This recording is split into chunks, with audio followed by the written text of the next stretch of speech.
Gubernur Sumatera Selatan Haji Herman Deru dan Direktur Pengembangan Usaha PT Bukit Asam Tbk Fuad Iskandar Zulkarnain bersama unsur Forkopimda Kabupaten Muara Enim melakukan peninjauan di proyek PLTU Mulut Tambang Sumsel 8 2x 660 MW di Desa Tanjung Lalang, Kecamatan Tanjung Agung, Kabupaten Muara Enim, Sabtu 13 Maret 2021.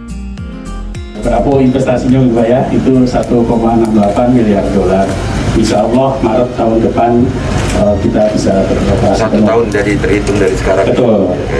Betul. Nanti berkoordinasi dengan PLN. Terus area tambangnya ikut ke lahan IUP-nya Bukit Asam atau di sekitar ini? Di sekitar ini, makanya kita namakan ini mulut tambang, Pak. Ya. Di sini Pak persis. Sekitar hanya 1,5 kilometer di sini. Jadi nggak harus di luar. Tidak perlu. Pakai conveyor. Pakai conveyor. Berdempetan langsung Pak dari sini. Ini rumahnya. Berarti progres pembangunan ini sudah mencapai.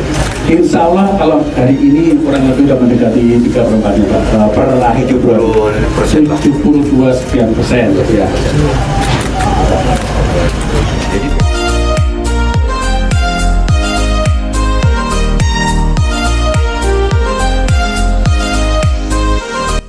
Insya Allah di Maret tahun depan kita semakin yakin Sumsel ini adalah lumbung energinya nasional.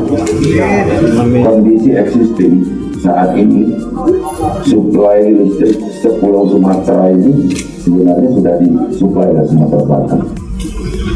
Nah, kita harapkan kita menjadi surplus listrik ini dan kita bisa kirim ke pulau-pulau lain. Kalau kabel bawah lautnya selesai nanti ke Jawa, berarti Jawa pun bisa terkoneksi dari sini.